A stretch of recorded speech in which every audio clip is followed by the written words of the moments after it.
चलिए अब ये nitrogen family basically P block start करना है ना अपने को 12th वाला सेक्शन 11th में ग्रुप नंबर 13 इन ग्रुप नंबर 14 अपन पढ़ चुके हैं। ठीक है, तो in general P block elements जो होते हैं ना, इनका जनरल इलेक्ट्रॉनिक कॉन्फ़िगरेशन क्या होता है? इट इज NH2 Np126 है ना। अभी अपन नाइट्रोजन फैमिली से स्टार्ट करने वाले हैं, बहुत बेसिक सा इंट्रोडक्शन अपन देख लेते हैं, है ना, कि पी ब्लॉक एलिमेंट्स जो होते हैं ना, इनमें जनरल इलेक्ट्रॉनिक कॉन्फ़िगरेशन क्या होता है? तो हम बोलेंगे इट इज NH2 Np126 है ना, ये इनका जनरल इलेक्ट्रॉनिक कॉन्फ़िगरेशन है ना। यहाँ पे जो लास्ट वाला इलेक्ट्रॉन है किसमें? पी ऑर्बिटल में एंटर कर रहा है या पी सब शेल में एंटर कर रहा है, इस वजह से इनको पी ब्लॉक एलिमेंट्स कहा जाता है। ठीक है, NH2 Np126 जो होता है इसमें हीलियम ग्रुप नंबर 18 में जो फर्स्ट एलिमेंट होता है हीलियम, वो क्या नहीं रहेगा, तो हम बोलेंगे वो इस सीरीज को मतलब इस जनरल इलेक्ट्रॉनिक कॉन्फ़िगरेशन को बिलोंग नहीं करता, क्योंकि उसका इलेक्ट्रॉनिक कॉन्फ़िगरेशन क्या होता है? It is 1s2। ठीक है, इसके बाद से अगली चीज जो देखी थी बेटा अपन ने, है ना, ये कौन सी वाली होती है? तो हम बोलते हैं इसमें पी ब्लॉक में है ना एक इनर्ट पेयर इफेक्ट, ये अपना पढ़ा हुआ है इनर्ट पेयर इफेक्ट, जिसको अपने को बार बार यूज करना है। क्या होता है?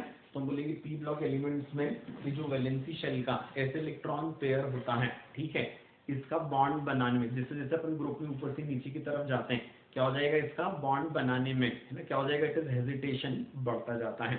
ठीक है, तो क्या बोलेंगे अपन ग्रुप में नीचे की तरफ जाने पर बॉन्ड बनाने के लिए ज्यादा इनर्ट होता जाएगा ना वैलेंसी शेल का एस इलेक्ट्रॉन पेयर, इसी को क्या कहा जाता है? इनर्ट पेयर इफेक्ट कहा जाता है। ये डिटेल इसके अपन ने पढ़े हुए हैं। ठीक है, इसके बाद जो पी ब्लॉक है, इस ब्लॉक में क्या होता है? जो एलिमेंट्स होते हैं ये क्या रहेंगे? हम बोलेंगे नॉन मेटल्स भी होते हैं, मेटल्स भी होते हैं, और क्या भी रहेंगे? इट इज मेटलॉइड्स भी रहेंगे, है ना। पी ब्लॉक में जो एलिमेंट्स होते हैं ये क्या क्या होते हैं? तो हम बोलेंगे पी ब्लॉक के एलिमेंट्स नॉन मेटल्स भी हैं, मेटलॉइड्स भी हैं, और क्या भी रहेंगे? दीज आर मेटल्स भी। इस वजह से इनकी प्रॉपर्टीज में क्या होता है? तो हम बोलेंगे देयर इज ह्यूज वेरिएशन, है ना। इनकी प्रॉपर्टीज में वेरिएशन इसलिए काफी ज्यादा होता है। ठीक है, अब क्या हो जाएगा? इसलिए इनकी केमिस्ट्री इज वेरी डाइवर्सिफाइड, ऐसा अपन बोलते हैं। ठीक है, अब स्पेसिफिकली अपन नाइट्रोजन फैमिली स्टार्ट कर रहे हैं ना, this was very basic introduction. ठीक है, नाइट्रोजन फैमिली जो है इसको हम क्या बोलते हैं? इसके जो मेंबर्स होते हैं इनको निकोजेंस भी कहा जाता है। ठीक है ना, नाइट्रोजन फैमिली के जो मेंबर्स रहेंगे ये क्या कहलाते हैं? These are pnictogens. ठीक है, नाइट्रोजन फैमिली में जो मेंबर्स आते हैं ये कौन कौन से होते हैं? तो हम बोलेंगे it is nitrogen, phosphorus, arsenic, antimony, bismuth and moscovium. ठीक है, क्या बोले अपन ने? नाइट्रोजन फैमिली में जो मेंबर्स हैं ये कौन कौन है? तो it is nitrogen, phosphorus, arsenic, antimony, bismuth and moscovium. ठीक है, इसके बाद क्या बोलते हैं अपन? इस ग्रुप के एलिमेंट्स का ऑकरेंस से भी देखा जाए तो हम क्या बोलते हैं? नाइट्रोजन जो है ये एटमॉस्फेयर में ना क्या हो जाएगा? 78% बाय वॉल्यूम होती है ना। नाइट्रोजन एटमॉस्फेयर में क्या रहेगा? 78% बाय वॉल्यूम, है ना। और क्रस्ट में नाइट्रोजन जो होती है वो अपने को कैसे मिलेगी? तो हम बोलेंगे इट इज NaNO3, जिसको क्या कहा जाता है? It is Chile saltpetre. ठीक है, या फिर इट इज KNO3, जिसको बोला जाता है it is Indian salt Peter. ठीक है, इंडियन सॉल्ट पीटर जो होता है बंगाल सॉल्ट पीटर भी कहलाता है ना। सॉल्ट पीटर सीरीज में कैल्शियम नाइट्रेट जो होता है उसको क्या बोलते हैं? That is called Norwegian salt Peter. ठीक है, फिर अपन कौन सी चीज बोलते हैं कि इसके अलावा प्लांट्स एंड एनिमल्स में भी नाइट्रोजन होता है, किसमें? प्रोटीन्स में रहेगा, क्योंकि प्रोटीन्स जो होते हैं वो किनसे मिलकर बनते हैं? अमीनो एसिड्स से मिलकर बनते हैं। ठीक है, और अमीनो एसिड्स में क्या होता है? दैट इज नाइट्रोजन, है ना। तो प्लांट्स एंड एनिमल्स जो है इनमें भी नाइट्रोजन प्रेजेंट रहेगी and that is in protein. ठीक है, इसके बाद फॉस्फोरस के लिए ऑकरेंस देखें तो हम बोलेंगे जो एपेटाइट फैमिली के मिनरल्स होते हैं, ठीक है, उनमें फॉस्फोरस होता है ना। क्या बोला अपन ने? फॉस्फोरस का जो ऑकरेंस रहेगा वो किस में रहेगा? तो हम बोलेंगे इट इज एपेटाइट फैमिली के जो मिनरल्स होते हैं, है ना, उनमें फॉस्फोरस होता है। ठीक है, एपेटाइट फैमिली के जो मेंबर्स होते हैं ना क्या रहेंगे ये? हम बोलेंगे these are Ca9PO4 whole 6 dot CaX2, है ना। ये जनरल फॉर्मूला होता है इनका। यहाँ पर X क्या क्या हो सकता है? तो हम बोलेंगे इट में भी फ्लोरीन, क्लोरीन और इट इज OH। ठीक है ना। क्या बोला हमने, एपेटाइट फैमिली के जो मिनरल्स होते हैं उनमें फॉस्फोरस होता है। इसका जनरल फॉर्मूला क्या है, तो हम लोग लेते हैं Ca9PO4 6.CaX2। ठीक है, यहाँ पर X क्या हो सकता है, तो हम बोलेंगे इट इज फ्लोरीन, क्लोरीन या OH। ठीक है, यहाँ X की जगह पर यदि हम किसको ले लेते हैं, दैट इज फ्लोरीन को ले लें, तो ये क्या बन जाता है, फ्लोरेप्टाइट बन जाता है। ठीक है, ये क्या बन जाएगा, तो हम बोलेंगे फ्लोरेप्टाइट बन जाता है। ठीक है, और फ्लोरेप्टाइट जो रहेगा है ना, या इन जनरल जो ये होते हैं अपने एपेटाइट फैमिली के मेंबर्स, ये अपने को किसमें, फॉस्फेट रॉक्स में देखने को, या फॉस्फेट रॉक्स के कंपोनेंट्स होते हैं ये। ठीक है ना, एपेटाइट फैमिली के जो मिनरल्स हैं ये फॉस्फेट रॉक्स में होते हैं। ठीक है, फॉस्फोरस जो है इसके अलावा कहाँ भी मिलेगा, तो हम बोलेंगे it is bones and cells में भी मिलता है ना, फॉस्फोरस बोन्स और सेल्स में भी मिलेगा।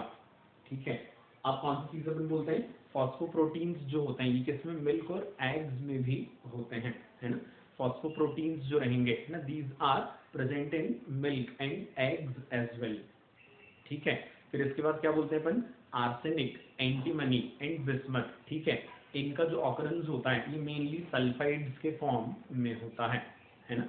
क्या बोला अपन, it is arsenic, antimony and bismuth, mainly ये सल्फाइड्स के फॉर्म में, arsenic, antimony and bismuth mainly ये सल्फाइड्स के फॉर्म में एग्जिस्ट करते हैं। ठीक है, मॉस्कोवियम जो होता है, ये मॉस्कोवियम क्या रहेगा, तो हम बोलेंगे it is artificial radio active element होता है ना। मॉस्कोवियम जो होता है वो क्या रहेगा, तो हम बोलेंगे it is artificial radio active element होता है ये। ठीक है ना। अब ऑकरेंस के बाद अगली चीज जो अपन बोलते हैं कौन सी रहेगी, दैट इज इनके इनकी पीरियोडिक प्रॉपर्टीज के ट्रेंड्स अपने को देखने हैं। ठीक है, तो इनकी पीरियोडिक प्रॉपर्टीज के ट्रेंड्स में ना सबसे पहला क्या रहेगा, that is atomic and ionic radii.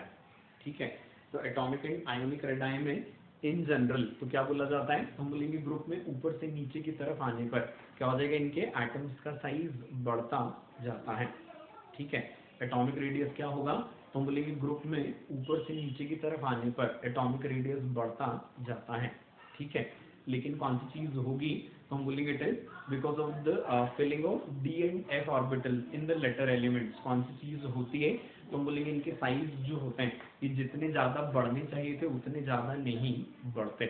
ठीक है, तो ग्रुप में ऊपर से नीचे की तरफ आने पर साइज क्या हो जाएगा, इट इज बढ़ेगा, लेकिन क्या हो जाएगा, इट इज साइज जो होता है वो बहुत ज्यादा नहीं बढ़ता है, that is because of that poor shielding effect of D and F electrons which are present in what, तो हम बोलेंगे that is in the lower elements.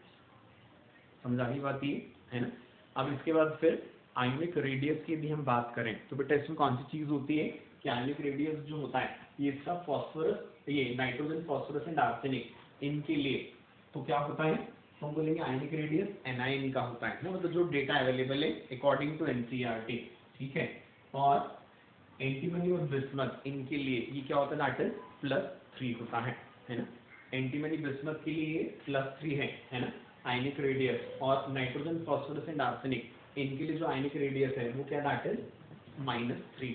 ठीक है, तो एनायंस का साइज बड़ा होता है तो ये कि थोड़ा वियर्ड सा क्वेश्चन बन सकता है ना कि किसमें नाइट्रोजन, फॉस्फोरस, आर्सेनिक और एंटीमनी बिस्मथ इनको +3 लिख दिया जाएगा, इन तीनों को -3 लिख दिया जाएगा और बोला जाएगा कि इनको हमको अरेंज करना है किसमें, तो इनको अरेंज करना है that is in decreasing ionic radius. यहाँ पे क्या हो जाएगा, इट इज आर्सेनिक -3 इन सब में लार्जेस्ट रहेगा, देन P -3, उसके बाद N -3, उससे कम कौन हो जाएगा, इट इज बिस्मथ +3, और सबसे छोटा कौन हो जाएगा, इट इज एंटीमनी +3। ठीक है, तो एक थोड़ा सा वियर्ड सा क्वेश्चन है but this you note down. ठीक है ना, तो ये इनके एटॉमिक एंड आयनिक रेडाई है इनके ट्रेंड हो गए।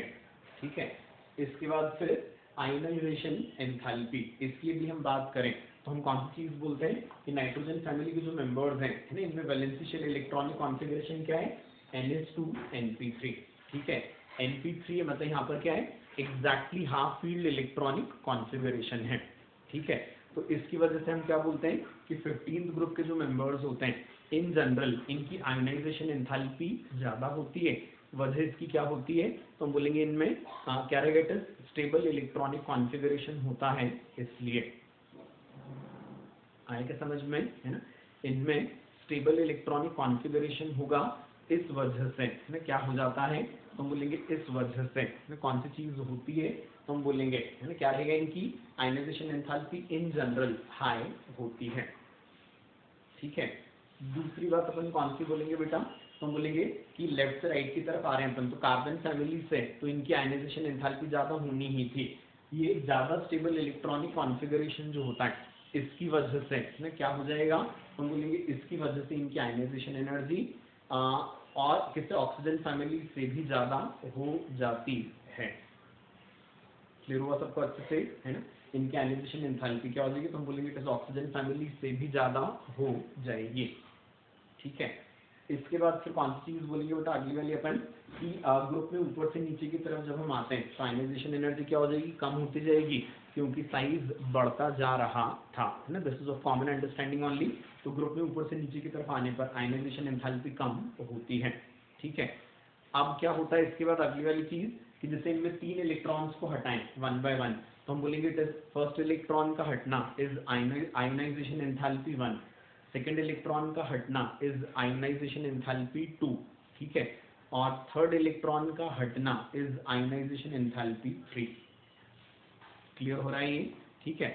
तो क्या हो जाएगा, तो हम बोलेंगे सक्सेसिव आयनाइजेशन एंथैल्पी किसी भी एलिमेंट की हमेशा बढ़ती ही है, क्योंकि एक इलेक्ट्रॉन के हटने के बाद क्या हो जाएगा, उसके ऊपर पॉजिटिव चार्ज आ जाता है। ठीक है, तो क्या हो जाएगा, it is ionisation energy 3 is more than 2, 2 is more than 1, that is for any given element, it is found to be true. ठीक है, आयनाइजेशन एंथैल्पी में ही क्वेश्चंस के लिए क्या ध्यान में रखना है बेटा कि फर्स्ट आयनाइजेशन एंथैल्पी तो ग्रुप में ऊपर से नीचे की तरफ आने पर डिक्रीज होती जा रही थी। ठीक है, सेकंड एंड थर्ड में भी मोस्टली ऐसा ही होता है, बट कौन सी चीज हो जाएगी बेटा, तो हम बोलेंगे बिस्मथ, जिसकी आयनाइजेशन एनर्जी लीस्ट एक्सपेक्टेड है उसकी एंटीमनी से ज्यादा हो जाती है। ठीक है, तो second and third ionisation energy का जो ट्रेंड होता है उसमें क्या रहेगा, तो हम बोलेंगे नाइट्रोजन की सबसे ज्यादा, उससे कम फास्फोरस, उससे कम आर्सेनिक, उसके बाद कौन आ जाएगा, बिस्मथ, और सबसे कम किसकी हो जाती है, दैट इज एंटीमनी। ठीक है, तो second and third ionisation energy का जो ट्रेंड होता है उसमें क्या होता है, बिस्मथ की आयनाइजेशन एंथैल्पी क्या हो जाएगी, सेकंड एंड थर्ड वाली इससे कम हो जाती है, मतलब इससे ज्यादा हो जाती है ना एंटीमनी से। ठीक है, अब उसके बाद मेल्टिंग पॉइंट, फिजिकल प्रॉपर्टीज यदि अपन देखें बेटा, तो फिजिकल प्रॉपर्टीज में क्या होता है, नाइट्रोजन गैस है, इसके अलावा बाकी सारे जो मेंबर्स होते हैं वो क्या रहेंगे, दीज आर सॉलिड। ठीक है, नाइट्रोजन गैस होती है, दूसरे सारे मेंबर्स क्या रहेंगे, सॉलिड होते हैं। ठीक है, उसके बाद फिर कौन सी चीज होती है अगली वाली, तो हम बोलेंगे उसकी अगली चीज कौन सी रहेगी कि नाइट्रोजन फॉस्फोरस नॉन मेटल है, आर्सेनिक एंटीमनी मेटेलॉइड्स हैं, और बिस्मथ क्या होता है, दैट इज मेटल होता है ना। नाइट्रोजन फॉस्फोरस नॉन मेटल्स हैं, आर्सेनिक एंटीमनी क्या रहेगी, दीज आर मेटेलॉइड्स, और बिस्मथ क्या होता है, दैट इज मेटल होता है ना। ये इसकी वजह क्या रहेगी, तो हम बोलेंगे ग्रुप में नीचे की तरफ जाने पर आयनाइजेशन एनर्जी कम हो रही थी, साइज बढ़ता जा रहा था, तो मेटालिक कैरेक्टर बढ़ता जाता था। क्लियर होता है अच्छे से ये, ठीक है। इसके बाद फिर अपन कौन सी चीज बोलते हैं, तो हम बोलेंगे इनमें भी मेल्टिंग पॉइंट का ट्रेंड देखें तो रेगुलर नहीं होता है ना। आर्सेनिक का सबसे ज्यादा, फिर एंटीमनी, फिर बिस्मथ, फिर फॉस्फोरस, फिर नाइट्रोजन, है ना। मेल्टिंग पॉइंट का ट्रेंड क्या रहेगा, arsenic more than antimony, more than bismuth, more than phosphorus, more than nitrogen. ठीक है, बॉइलिंग पॉइंट जो है उसमें भी ट्रेंड रेगुलर नहीं है, क्या रहेगा, इट इज बॉइलिंग पॉइंट होता है एंटीमनी का सबसे ज्यादा, फिर बिस्मथ का, फिर आर्सेनिक का, फिर फॉस्फोरस, फिर नाइट्रोजन, है। बॉइलिंग पॉइंट का ट्रेंड क्या बोला हमने, इट इज एंटीमनी का सबसे ज्यादा, फिर बिस्मथ, फिर आर्सेनिक, फिर फॉस्फोरस, फिर नाइट्रोजन। ठीक है, डेंसिटी जो होती है, डेंसिटी क्या रहेगी, तो हम बोलेंगे डेंसिटी इन जनरल ग्रुप में ऊपर से नीचे की तरफ जाने पर बढ़ती जाती है, जो एक्सपेक्टेड था ही। ठीक है, क्योंकि ग्रुप में ऊपर से नीचे की तरफ जाने पर क्या तो हुआ था, तो हमने बोला था कि मास को तो जैसे बढ़ना था वैसे बढ़ा, लेकिन ग्रुप में ऊपर से नीचे की तरफ आने पर परसेंटेज इंक्रीज इन साइज जो था वो कम कम होता गया था। क्लियर है अच्छे से ये, है ना। फिर एलोट्रॉपी की यदि हम बात करें तो एनसीईआरटी के अकॉर्डिंग नाइट्रोजन को छोड़कर बाकी सारे एलिमेंट एलोट्रॉपी शो करते हैं। ठीक है, क्या बोलेंगे हम, नाइट्रोजन को छोड़कर बाकी सारे एलिमेंट एलोट्रॉपी शो करेंगे, है ना। अब नेक्स्ट वाले सेक्शन में बेटा अपन केमिकल प्रॉपर्टीज देखेंगे।